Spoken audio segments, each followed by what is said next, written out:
I'm Wolfgang Flad, and now we are sitting here in Kreuzberg in Berlin, in the city center, in my beautiful studio.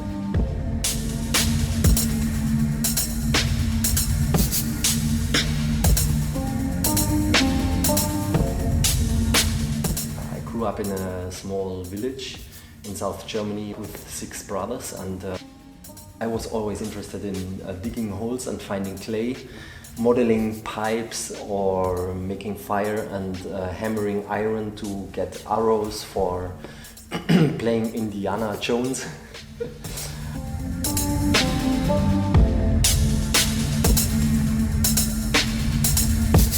Before studying art, I was studying textile design and spending half a year in the Austrian mountains with my uncle, and he was a creator. He was building his own house during that period. He was building stone walls. This was really influencing me very much, this period, this time. I think that was the time I decided to be an artist, to do my own thing, to find my own way, coming to own processes of creating things. When I was a student, it was very intellectual, it was very conceptual, talking, discussing a lot about philosophers and all that. But I was more interested in the visual impact of art, the surface of materials, the details, the shiny thing opposite to the matte thing, the different materials, the beauty of movement, of flow, of liquid forms, the energy you can feel.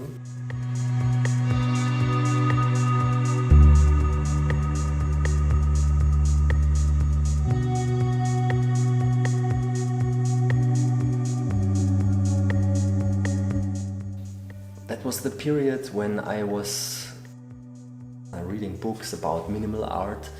I was very inspired by reducing things by minimal, thinking a lot about painting. I was interested in that time in paintings of Galerie, a British painter who gave really interesting interviews about the empty canvas. And so David Reed was an American painter who was also very influencing me at that time.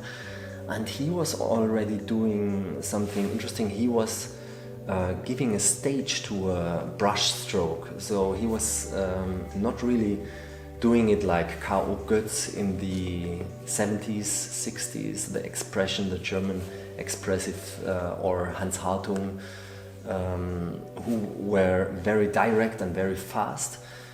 David Reed was interesting to me because he was staging it. He was sanding and detailing it, also like Roy Lichtenstein, who was drawing and painting the brush strokes. So it was not the result of one fast gesture, it was the result of staging it. So that and a couple other coincidences brought me to the way how I do my wall pieces, my relief works.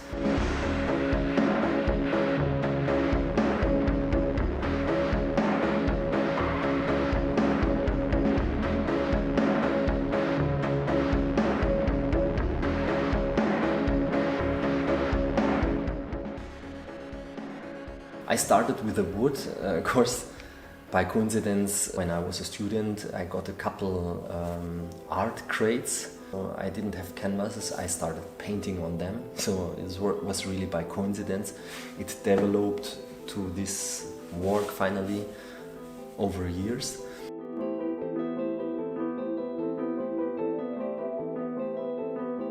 It has a lot to do with concentrating and focusing on this one moment, and it takes me hours, days, and for a big work can be weeks, and a lot of energy.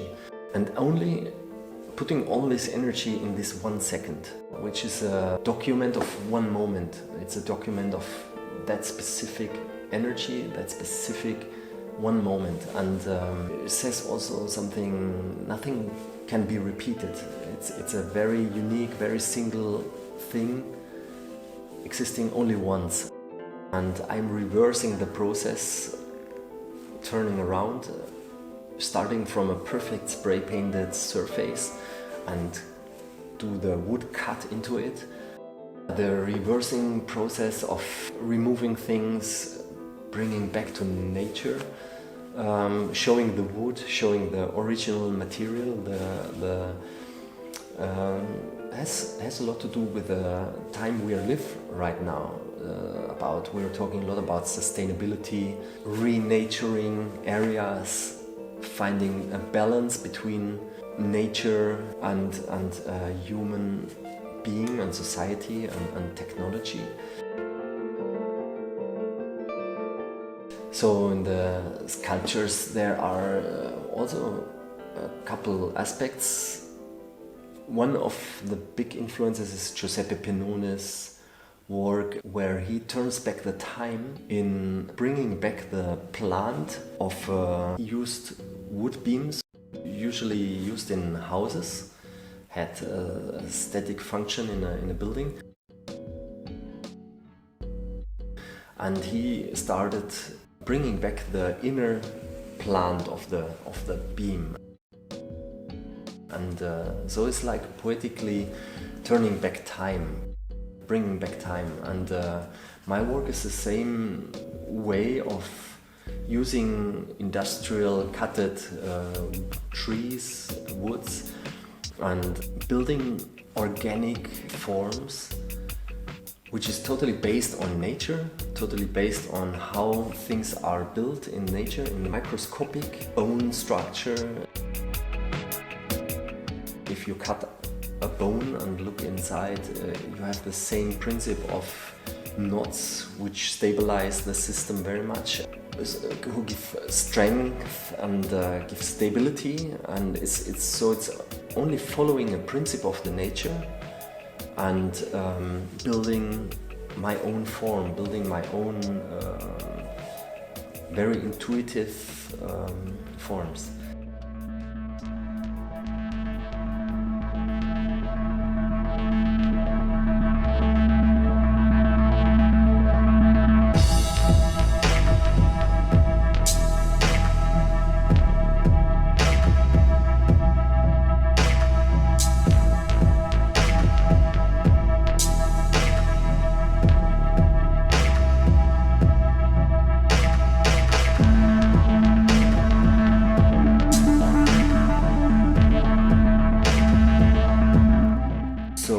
From a straight cutted wood, I come to an organic nature form, which seems to be liquid and very fluent.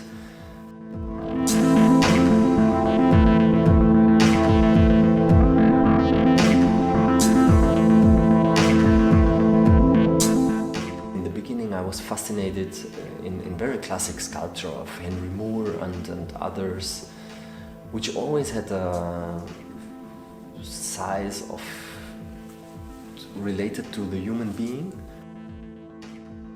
which my sculpture also does, but from that I was turning the dimensions into big scale installations where the human is like a microbe walking through a DNA or neural networks.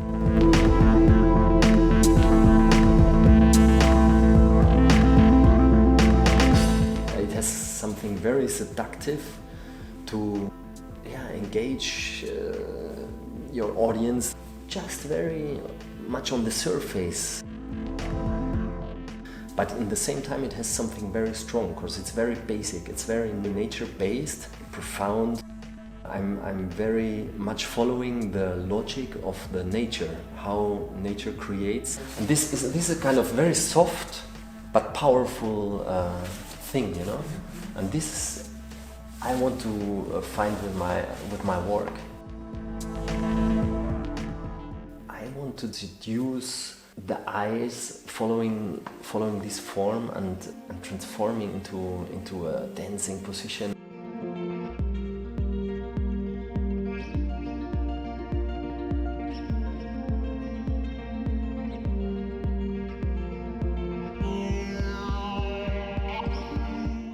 This is the way, I want to build my own little universe. The universe is made out of energy. If you go closer and closer to the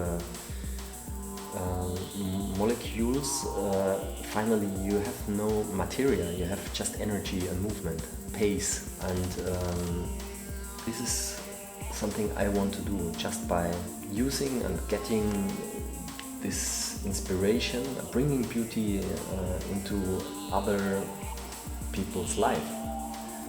Finally, it's all about energy.